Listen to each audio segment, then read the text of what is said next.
Welcome to the Sulky. Bob Hayden, joined by Giacomo Francisci from the Rob Harmon stable. And Giacomo, tell us a little bit about yourself.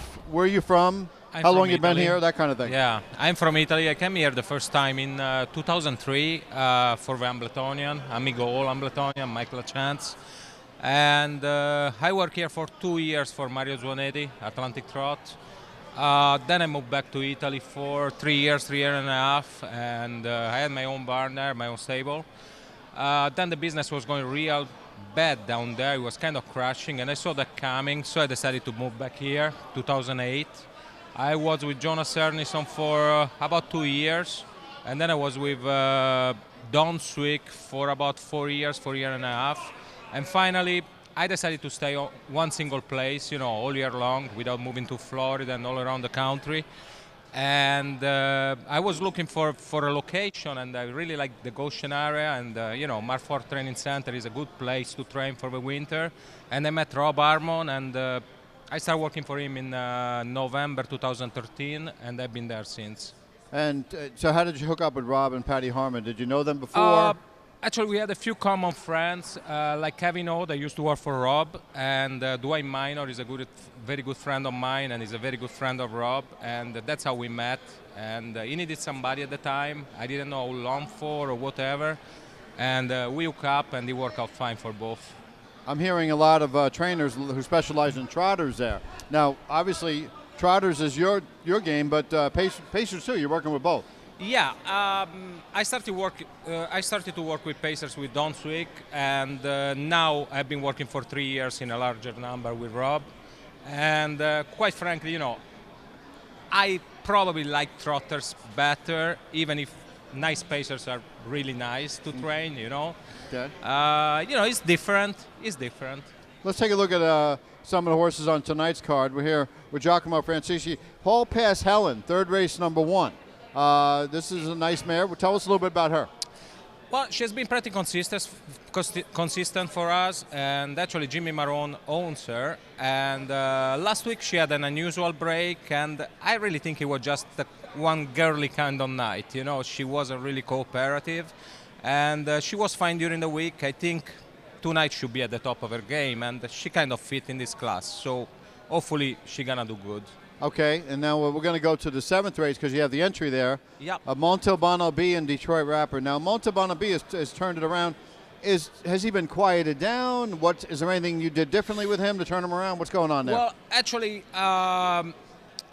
we did a few small changes lately on him in the last 3 weeks, and Drew Monti just stepped him probably at the right time.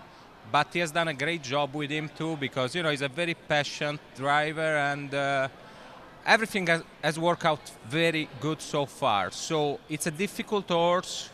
It's kind of a nervous horse, a little bit rough-gated at times. So hopefully he's still on the good way, and it's very, very, very strong. So you're saying this is kind of a case of maybe the driver fitting the horse perfectly? I really think it was a number of circumstances here, because we did those changes, and Jimmy couldn't be there for the qualifiers that day, and Drew was there, and everything worked out just fine. Okay, Detroit Rapper's also in there. Now, was his best game off the pace, you think?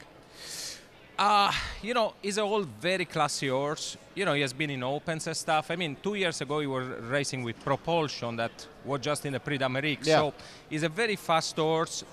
He has been racing a lot during the years, so now probably is better from off the pace. And last week, as a matter of fact, we did an equipment change. We closed him up a little bit, and he really raced great. So, if somebody asked you what's the biggest difference between training in Italy and training here, what would that be? The biggest difference is that the good horses, all the horses here race every week. In Europe, the average horse race every 10 days, 2 weeks, and the very good horses most likely race every 3 weeks, maybe 4 weeks. Yeah. That's a big difference in the training, because, here you have to start racing and patch them week by week. There you have time to, let them rest a couple of days after the race, start training again, and race again. And you don't have to necessarily train on the racetrack, right? No, we train in farms, and our farms in Europe are really farms. I mean, big jogging jogging courses and strip tracks, uphill training.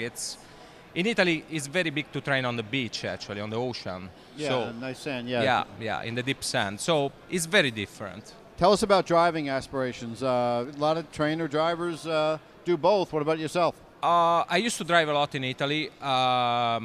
Here, it's really competitive and really difficult because you have to drive a whole lot here to be competitive. And a lot of those young drivers, take here, Jimmy Marone, Drew Monti, Joe Bongiorno.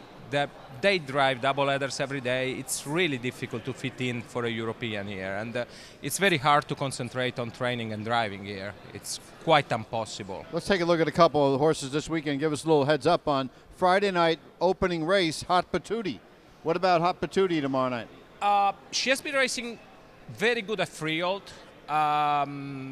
She's a little bit, she's probably better on a half rather than on a mile track. But we got the edge of Roy Marone, which is the king of amateur races. Yeah, Roy Marone's not really an amateur. He's a good driver. He's a good driver. Yeah. He's a good driver. And Saturday night you got 3 in. Third race, Nursery Ed, post 6. Fourth race, number 3, Baggage Claim, and 10th race, number 5, Prince Polani. They've all had some success.